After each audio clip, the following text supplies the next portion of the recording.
صلی اللہ تعالی علیہ وسلم۔ جمعہ گزشتہ کی گفتگو کا اختتام اس بات پر ہوا تھا کہ اللہ تعالیٰ نے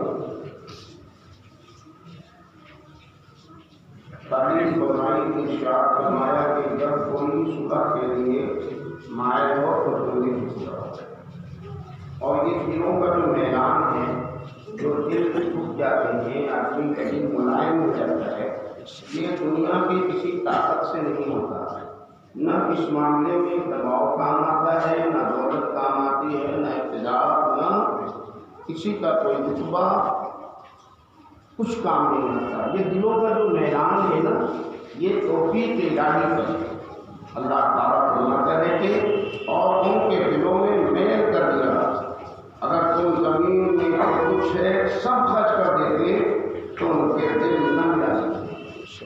دولت سے دل نہیں ملتے، طاقت سے دل نہیں مل سکتے، یہ دلوں کا میلان اللہ فرماتا ہے کہ تمہاری وجہ سے نہیں ہے، بلکہ یہ جو صلح کے لیے طریق مخالف مائل ہو رہا ہے تو تم یہ نہ سمجھو کہ تمہارے داؤں پیچ سے دب گیا، تمہاری دولت سے دب گیا، تمہارے اقتدار سے دب گیا، تمہاری حکمت سے، دانش مندی سے دب گیا۔ ہوتے ہی نہیں بہت سے لوگ، کبھی کوئی فریق مخالف اگر صلح کے لیے آمادہ ہوتا ہے تو فریق اول بولتا ہے کہ وہ ان کا میرا کام آ گیا، میرا داؤں پہ کام آ گیا، دیکھو دب گئے، دیکھو چھوٹ گئے۔ نہیں، یہ سوچ ہی غلط ہے۔ اللہ فرماتا ہے کہ میں نے دل میں ڈال دیا ہے۔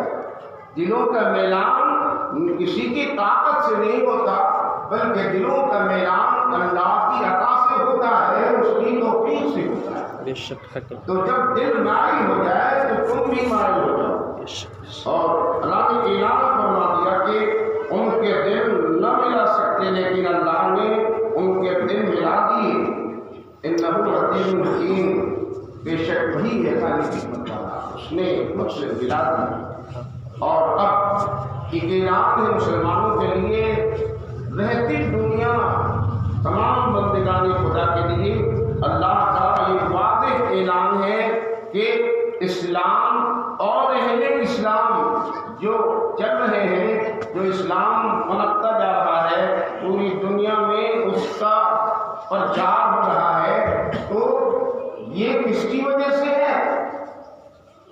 وہ کسی کی اپنی دولت، اپنی اقتدار یا اپنی بادشاہت کی وجہ سے نہیں ہے، بلکہ یہ بھی اللہ کی عطا سے اور اس کے کرم سے ہے. اور یہ دوسرا پہلو کہ کوئی سے پنپتے ہوئے اسلام کو اور ترقی یافتہ اسلام کو اور اسلام کے پیروکاروں کو اگر کوئی اپنی طاقت سے، اپنے اقتدار سے، ظلم سے دبا دینا چاہے، مٹا دینا چاہے، ختم کر دینا چاہے، جیسے کہ دنیا میں سازشیں چل رہی ہیں.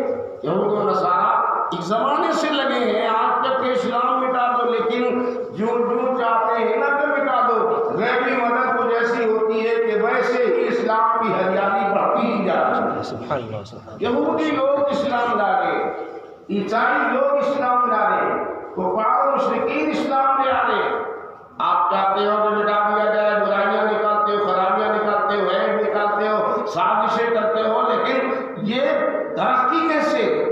یہ لوگوں کی شمولیت کیسے؟ یہ اسلام کی کثرت کیسے؟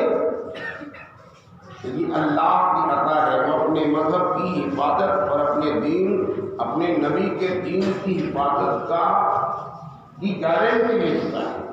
قرآن میں اللہ نے اعلان فرما دیا ہے اِنَّا نَحْنُ نَزَّلْنَا الذِّكْرَ وَإِنَّا لَهُ لَحَافِظُونَ.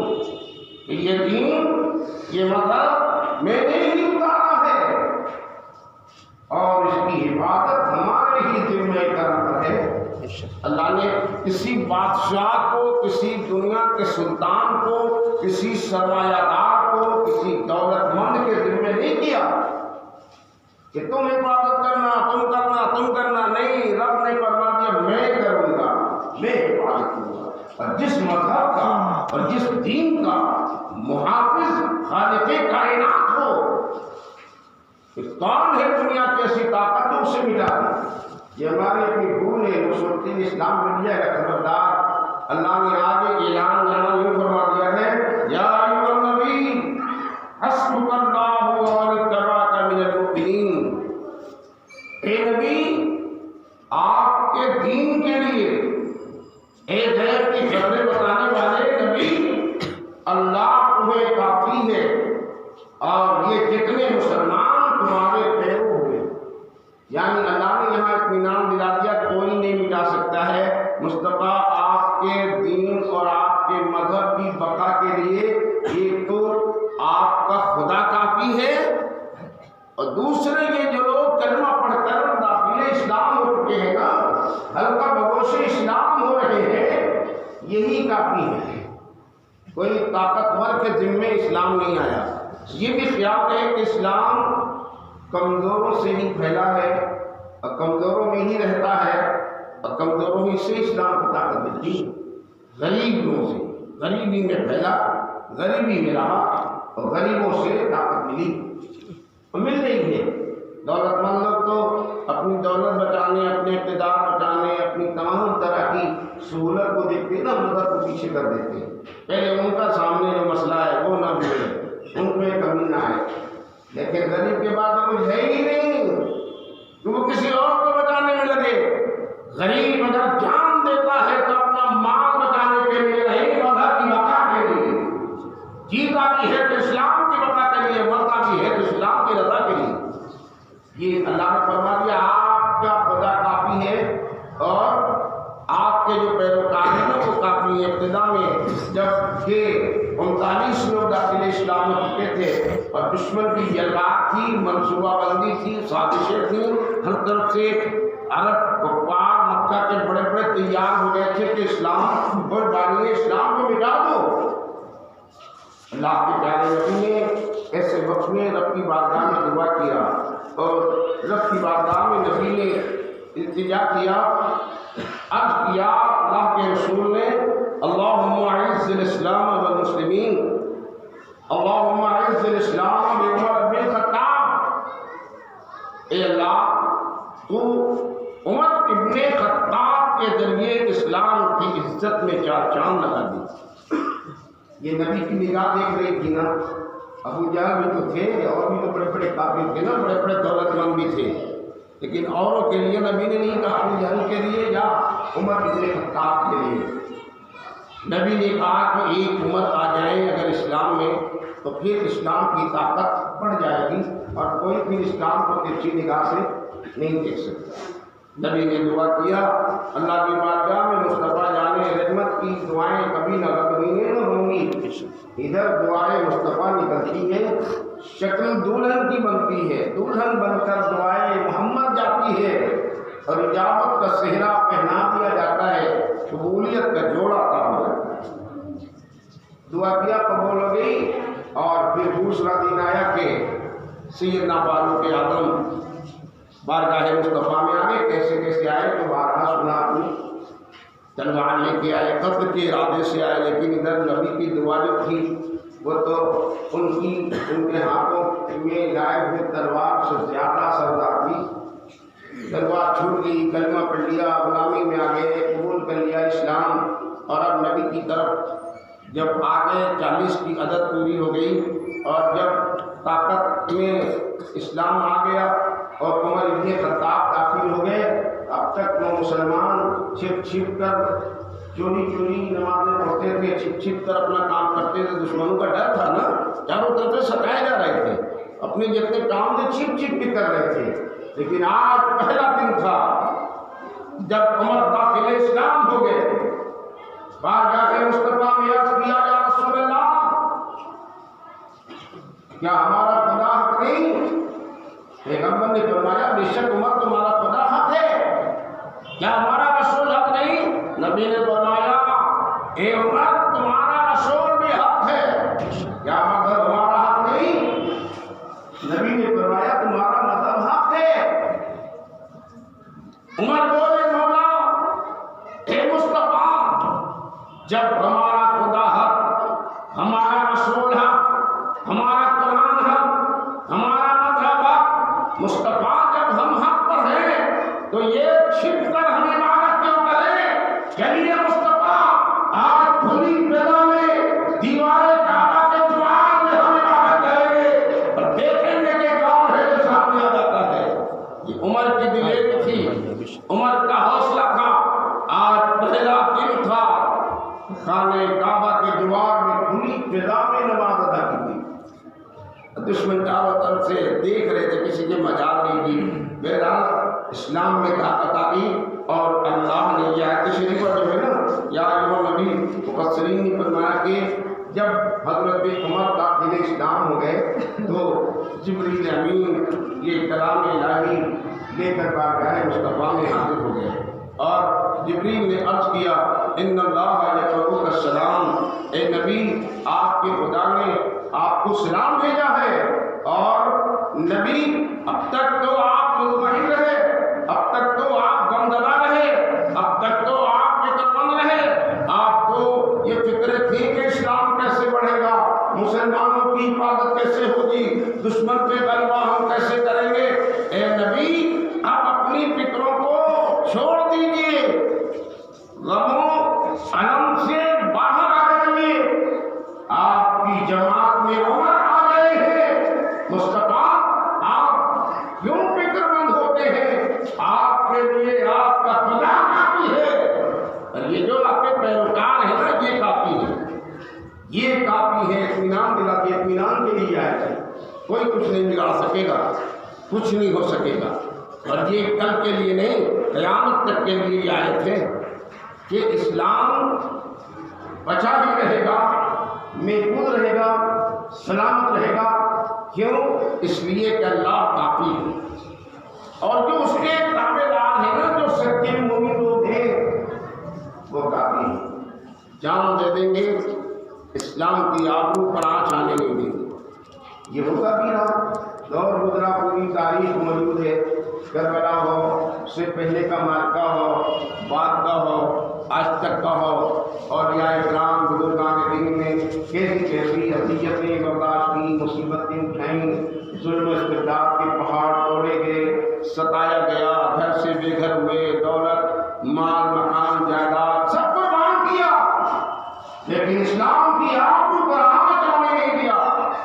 اسلام بچا رہا، اور اسلام کی بقا سلامت رہی۔ کیسے رہی؟ کسی بادشاہ سے اسلام کو ترقی نہیں ہوئی ہے، اسلام کو جو ترقی ملی ہے نا، خدا والوں سے ملی ہے، محبوبہ نے خدا سے ملی ہے، اولیاء اکرام سے ملی ہے، نبی کے غلام سے ملی ہے، اور ان لوگوں سے ملی ہے جو نبی کے سچے پیروکار ہیں۔ اس لیے کہ خالق کائنات نے کروا دیا ہے، مصطفیٰ آپ کے پیروکار کافی ہے۔ جو نبی کے سچے پیروکار ہوں گے وہی اسلام کے جانشین ہیں، اور انہیں سے اسلام کو ترقی ملے گی۔ بہرحال یہ آیت شریفہ اس موقع پر نازل ہوئی۔ دو قول ہے اس سلسلے میں۔ شان نزول سعید بن جبیر حضرت ابن عباس رضی اللہ تعالیٰ عنہ سے روایت کرتے ہیں کہ یہ آیت حضرت عمر رضی اللہ تعالیٰ عنہ کے ایمان لانے کے بارے میں نازل ہوئی۔ ایمان سے صرف 33 مرد اور 6 عورتیں مشرف ہو چکے تھے، تب حضرت عمر اسلام لائے۔ اس قول کی بنا پر یہ آیت مکی ہے، اور نبی کریم صلی اللہ تعالیٰ علیہ وسلم کے حکم سے مدنی صورت میں لکھی گئی۔ وہ کیوں؟ بعض کا قول ہے کہ یہ آیت غزوہ بدر میں قتل و قتال کے بارے میں نازل ہوئی۔ اس تقدیر پر یہ آیت مدنی ہے، اور مومنین سے یہاں ایک قول میں انصار اور ایک میں تمام مہاجرین و انصار رہا، یعنی نبی نے فرمایا نا کہ آپ کے مومنین کافی ہیں، پیروکاری کافی ہے، تو یہ مومنین کون ہیں؟ یعنی مہاجر لوگ، انصار لوگ۔ یہ بھی ممکن ہے قول کی روشنی میں کہ میدان بدر میں مسلمان چھوٹے کم تھے تعداد میں، دشمن زیادہ تھے، اللہ نے تسکین فرما دی کہ اے نبی آپ گھبرائیں نہیں، آپ کا خدا کافی ہے، اور یہ جو انصار و مہاجر آئے ہیں نا یہی کافی ہے۔ ہوا بھی نہیں، اور پھر ایک عمر کافی ہے، اور پھر یہ کہ قیامت تک کے لیے اسلام کے لیے کون کافی ہے؟ خدا تو کافی ہے ہی۔ بس جتنے صاحب ایمان ہیں، نبی کے سچے جانشین ہیں، وہ اسلام کے لیے کافی ہے۔ آج یہ رب ارشاد فرماتا ہے یا ایھا النبی حرض للمؤمنین علی القتال، اے غیب کی خبریں بتانے والے۔ وہی نبی یہاں بھی آیا، کئی جگہ آیا، پہلے بھی آیا۔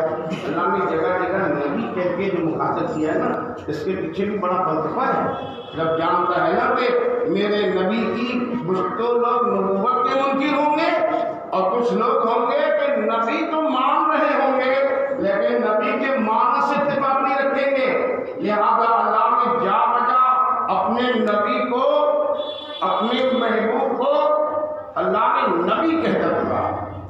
نبی خدا کے لیے جسے پکارے، اب اس کی نبوت میں اور نبوت کے معنی میں کوئی فرق کیوں نکال سکتا ہے؟ اللہ نے پھر فرمایا یا ایھا نبی، اے غیب کی خبریں بتانے والے، حرض للمؤمنین علی القتال، مسلمانوں کو جہاد کی ترغیب دو۔ رب نے فرمایا مسلمانوں سے جہاد کی ترغیب دو۔ جہاد بھی اسلام کا ایک اہم رکن ہے۔ ہم لوگ تو مرنے مٹنے کے لیے پیدا ہی ہوئے ہیں، کیوں اپنی جان بچانے میں لگے ہوتے ہیں؟ اور کچھ لوگ ہوتے ہیں جذبے میں آ کے نادانی کر دیتے ہیں، وقت سے پہلے میدان میں کود جاتے ہیں، جان ہلاک ہو جاتی ہے۔ یہ بھی غلط ہے۔ منظم ہو کر، متحد ہو کر، جماعت بنا کر، اپنے قائد کی قیادت کا لحاظ کرتے ہوئے جب مسلمان میدان میں آئے آئے گا نا کچھ نہیں کوئی بگاڑ سکتا ہے. کیوں نہیں بگاڑ سکتا؟ آگے بیان ہے. ہم کو تو اللہ نے وہ قوت دی ہے نا جو دنیا میں کسی کے پاس نہیں. سب کے پاس جسمانی قوت ہے. خون ہے جس میں وٹامن سے طاقت کھایا، یہ کیا وہ کیا، طاقت بڑھائی، یہ جسمانی طاقت ہے کے پاس. لیکن ہمارے پاس ایک تو جسمانی طاقت ہے ہی، بس جو ایمان کی طاقت اللہ نے بڑھا دی ہے وہ دنیا میں کسی اور کو نہیں ملی. تو طاقت کسے ہے؟ صاحب ایمان کو ہے. اب وہ طاقت بڑھے گی کیسے؟ دودھ پینے گوشت کھانے سے نہیں بڑھے گی، نبی سے محبت کرنے پر بڑھے گی. یہ وہ نظام ہے. جسمانی طاقت تو vitamin A, vitamin C, vitamin D, تمام طرح کے وٹامنس کھائیے، جسمانی طاقت کو پیدا ہوگا. اور روحانی طاقت ان وٹامن سے نہیں بڑھتی. روحانی طاقت اطاعت مصطفیٰ سے بڑھتی ہے، محبت رسول سے بڑھتی ہے. یہ ایمانی طاقت وہ ہوتی ہے نا دنیا میں کوئی مقابلہ ہی نہیں کر سکتا. اگر ہم لوگ تو صرف اپنی جسمانی طاقت کو بڑھانے میں لگے رہتے ہیں، روحانی طاقت پہ کبھی توجہ ہی نہیں کرتے. جسمانی صحت کی بھی ضرورت ہے، پلس اپنی روحانی طاقت کو بھی بڑھانے کی ضرورت ہے. جہاں آپ روز پلاؤ کھاتے ہو نا، وہیں آپ نمازیں بھی پڑھو کرو، وہیں آپ شریعت کی پابندی بھی کیا کرو. یہ جسمانی طاقت، یہ روحانی طاقت ہے. اس سے ایمان مضبوط ہوتا ہے، روح کو طاقت ملتی ہے. اور جب روح جمع ہو جاتی ہے اور جب روح طاقتور ہو جاتی ہے تو پھر کوئی اس کے سامنے پر نہیں مار سکتا. اللہ نے فرمایا دیکھیے کس شان کا مجھے ہے. ہم تو اپنی پہچان ہی بھول گئے، اپنے کو پہچانتے ہی نہیں کہ ہم کیا ہیں. کاش کہ ہمیں اپنی پہچان ہو جائے اور اپنی تمیز ہو جائے اور اپنے کردار و عمل کو ہم سنبھال لیں اور صرف اتنا سوچ لیں کہ اللہ نے ہمیں سب پر اعلیٰ اور افضل کیا ہے. تو پھر دشمن کی ساری پلاننگ خود بخود ناکام ہو جائے گی. رب نے ارشاد فرمایا غیب کی خبریں بتانے والے مسلمانوں کو جہاد کی ترغیب دو. ان یکم منکم عشرون صابرون یغلبوا مئتین. یہ دیکھیے مسلمان کی طاقت. اللہ فرماتا ہے اگر تم میں کے 20 صبر والے ہوں، تم میں کے 20 صبر کرنے والے ہوں گے وہ 100 پر غالب ہوں گے. یہ طاقت ہے. آپ ڈریے نہیں، آپ تو ہمیشہ کم رہیں گے. کم رہنے پر اپنی قلت کو دیکھ کر مایوس ہونے کی ضرورت نہیں ہے.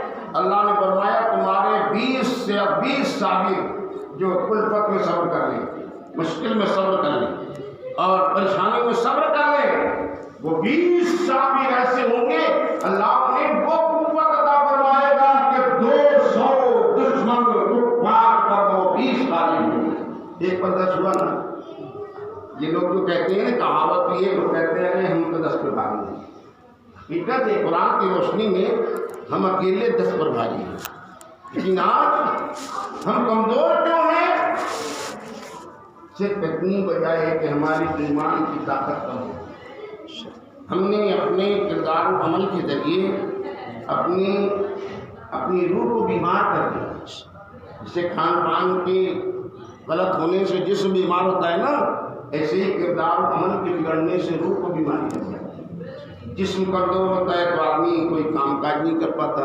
اسی طرح جب روح کمزور ہوتی ہے تو آدمی پھر اس طرح کے کسی کام کے لائق نہیں ہوتا. اللہ نے فرمایا کہ ان یکم منکم عشرون صابرون یغلبوا مئتین، کہ اگر تم میں کے 20 صبر والے ہوں گے 200 پر غالب ہوں گے. وَإِن يَكُن مِّنكُم مِّئَةٌ يَغْلِبُوا أَلْفًا مِّنَ الَّذِينَ كَفَرُوا بِأَنَّهُمْ قَوْمٌ لَّا يَفْقَهُونَ. اور اگر تم میں کے 100 ہوں کافروں کے 1000 پر غالب آئیں، وہی 10 گنا ہو. اللہ نے فرما دیا، اللہ کا فرمان نہیں کر سکتا. اللہ نے ہمیں اتنی طاقت دیا ہے اور اللہ کو مسلمانوں کی طاقت پر اطمینان ہے نا. ابھی تو فرما رہا ہے کہ یہ 20-200 پہ 100,000 کافر پہ غالب ہوں گے. وہ طاقت آج ہمیں ہے محسوس کرنے کی. ایسی طاقت میں کمی ہے، ہمت ہی نہیں. ہمت کب جمع ہوگی، حوصلے کب بلند ہوں گے، اور ایسی طاقت آپ میں کب آئے گی؟ صرف اپنے کردار و عمل کو سنبھالنے اور اپنے نبی کی محبت کو سینے میں بسا لینے سے اتنا ہی کام ہے۔ دو کام کر لے آدمی، نبی کی محبت سینوں میں بسائے، کردار و عمل کو سنبھال لے، یہ طاقت قرآن بتائیے نا، ایسے ایسے ایمان کو سنبھالنے والے ہیں اور ایسے ایسے کردار و عمل کے سنبھالنے میں کامیاب کامران افراد گزرے ہیں۔ قرآن نے تو یہ بتایا کہ 1 10 پہ بھاری ہوگا، 100 ہوں گے، 1000 پہ بھاری ہوں گے، 20 ہوں گے، 200 پہ بھاری ہوں گے، لیکن مشاہدہ بتاتا ہے، حالات بتاتے ہیں، دنیا میں ایسے ایسے گزرے کہ ایک اکیلا مرد خدا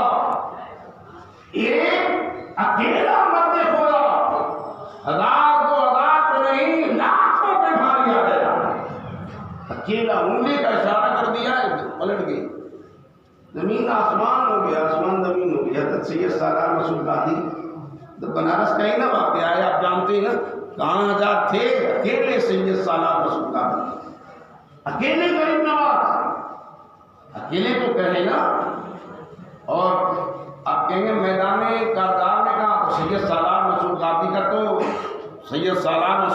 کا تو کارزار کے میدان میں بھی جلوہ رہا، اور سرکار غریب نواز کا جدھر چلے جاتے ادھر کفر کا قتل ہو جاتا۔ ایک سفر میں سرکار غریب نواز نے اکیلے 90,000 کو داخل اسلام کیا، 90,000 کافروں کے کفر کا قتل کر دیا، یا کہ نہیں کیا؟ تلواری سے تھوڑی قتل ہوتا ہے، کلمہ پڑھ لیجیے کفر کا قتل ہو گیا۔ ایک غریب نواز نے ہندوستان میں کر کے دکھایا ہے، تو ایسی طاقت والے دنیا میں کہاں سے آئے؟ وہ سب ہمارے تو ہیں۔ ہم نے اپنے سرمایہ کی اہمیت نہیں سمجھی، اپنی پونجی کو ہم نے اسے کچھ ڈال دیا، اپنی طاقت کو ہم بروئے کار نہیں لاتے، یہ ہماری کمی ہے۔ کاش کہ اپنے سرمایہ کو ہم ناز کر دیتے، اپنی پونجیوں پہ فخر کر لیتے، اور اپنے اثاثے کا ہمیں یقین ہوتا، اور ہم اپنے کردار و عمل کو سنبھال لیتے، آج پھر وہی دور سامنے ہوتا جو اسلام کا دور پہلے ہوتا ہے۔ رب ارشاد فرماتا ہے کہ اگر تم میں کے 20 صبر والے ہوں گے وہ 200 کے غالب ہوں گے، اور اگر تم میں کے 100 ہوں تو کافروں کے 1000 کے غالب ہوں گے۔ اور کیوں؟ اب اس کی وجہ بھی رکھتا ہے کہ بِأَنَّهُمْ قَوْمٌ لَا يَفْقَهُونَ، یہ کیوں ایسا ہوگا؟ رب ارشاد فرماتا ہے اس لیے کہ وہ سمجھ نہیں رکھتے، کافروں کے پاس سمجھ نہیں ہے۔ سمجھ کا مطلب یہ ہے کہ اطاعت گزاری کا جلوہ نہیں ہے، ان کے پاس ایمان کا نور نہیں ہے، ان کے پاس محبت رسول کی قوت نہیں ہے، ان کے پاس روح کی طاقت نہیں ہے۔ تمہارے پاس یہ سب کچھ ہے، اس لیے وہ رب نے فرما دیا کہ وہ سمجھ نہیں۔ آگے ارشاد ربانی ہے، الآن خفف اللہ عنکم وعلم ان فیکم ضعفا، اب اللہ نے تم پر سے تخفیف فرمائی، اب اللہ نے تم پر سے تخفیف فرمائی، اور اسے علم ہے کہ تم کمزور ہو۔ پہلے تو یہ طاقت تھی، پھر اللہ نے ہماری کمزوری کو رب نے بھانپ لیا کہ اب تو یہ لوگ کے اندر وہ بات نہیں ہے، لہٰذا اللہ فرماتا ہے کہ تمہاری کمزوری کا اللہ کو علم ہے کہ تم کمزور ہو۔ تو اللہ نے بھی کیا بتایا، فَإِنْ يَكُنْ مِنْكُمْ مِئَةٌ صَابِرَةٌ يَغْلِبُوا مِئَتَيْنِ، کمزوری تمہاری دیکھی تو اللہ نے خود تمہیں بڑھا دیا، اور یہ فرما دیا اگر تم میں 100 صبر والے ہوں تو 200 پر غالب آئیں گے۔ یہ کمزوری کی صورت ہے۔ آج بھی یعنی ہم لوگ کمزور ہیں نا، تو بھی مایوس نہ ہو، یہ نہ کہہ رہے کون غریب نواز آئے گا، کون قطب الدین آئے گا، کون محمود غزنوی پیدا ہوگا، کون شہاب الدین غوری پیدا ہوگا، کون محمد